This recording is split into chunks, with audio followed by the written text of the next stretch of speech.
12 اینه که یه فایل اکسلی داریم، چند تا شیت داریم و میخوایم این چند تا شیت رو فراخوانی کنیم تو محیط پاور کوئری. این فایلیه که داریم گفته 21 تا 202 این 4 تا شیت را میخوایم یکسان کنیم. این یکی از مشکلاتیه که خیلی وقتا بهش برخورد میکنیم. چند تا شیت داریم میخوایم یک پارچش کنیم، بازم مثل معمول فکر میکنیم که باید بریم سراغ پاور وی بی ای، در صورتی که پاور کوئری خیلی راحت این کار برای ما انجام میده. ببینیم شیت ها را، همشون هم تیبلن و باید زیر هم قرار بگیرن. توی مثال قبلی فکر کنم یاد گرفتیم دیگه که چه کار میتونیم بکنیم. میتونیم یکی بیایم اینجا روش کلیک کنیم، بزنیم from table، بعد بریم only create connection باشه، بعدی همینطور و بعد بیایم appendشون کنیم چند تا رو با هم.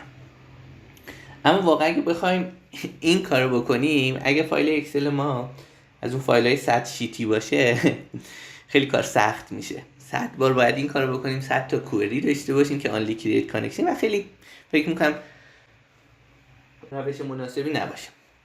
چه کار میکنیم؟ من این راه بهتر پیشنهاد میدم. میریم دیتا، میریم from other source و یه بلنک کوئری ایجاد میکنیم. یه کوئری خالی برای ما باز میشه، به ما اجازه میده که مستقیم شروع کنیم اینجا دستوراتی که میخوایم رو بنویسیم. با مساوی توی فرمول بار من میتونم کوئری که میخوام رو بنویسم.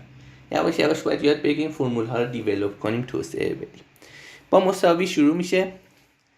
میگم که اکسل، من یادم هست میخوام از فانکشن اکسل دات کارنت ورکبوکی چنین چیزی داشتیم فکر میکنم به این صورت. البته این اکسل اولش رو پاک کنم، 2 تا اکسل شد. این فانکشن رو من می نویسم اینجا، پرانتز باز میکنم، پرانتز رو میبندم، اینتر. اتفاقی که میفته خودش میره داده ها رو فراخوانی میکنه. هر چی تیبل، رنج، محدوده تو این فایل اکسل فعلی ما هست فراخوانی میکنه و بقیه کار خیلی راحته دیگه. من کافی اینو اکسپند کنم، تیک اینو بردارم و اوکی کنم. نمیدونم حالا کسایی که وی بی ای کار کردن پاور کوئری رو حتی یا وی بی ای نمیدونم، ولی تو 2 تا استپ که همیشه قابل ادیت این کار انجام شد. اسمش هم کوئریه که کلوز اند لود رو میزنه. بذارید فراخوانی کنه روی یک دونه فایل اکسل توی یه شیت جدید.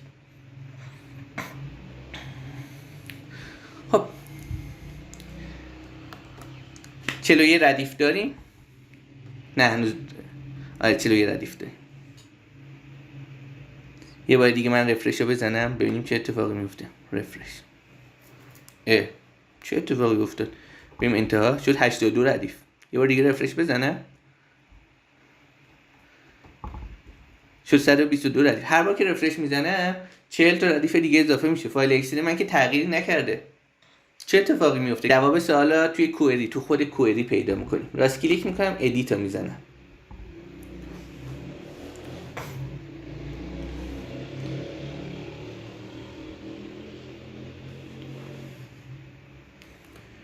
روی سورس میرم، رفرشش کنم، ببینیم چه اتفاقی میفته. 5 تا تیبل شد، 4 تا تیبل من داشتم. زمانی که این کوئری رو داشتم مینوشتم، تیبل جدید که اسمش کوئری، در واقع خروجی همین کوئری من وجود نداشت.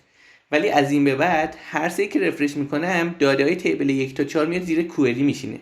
کوئری چی بوده؟ خودش تیبل 1 تا 4 بوده. پس هر بار که رفرش رو من میزنم باز دوباره میاد داده ها رو میاد زیر این کوئری میندازه.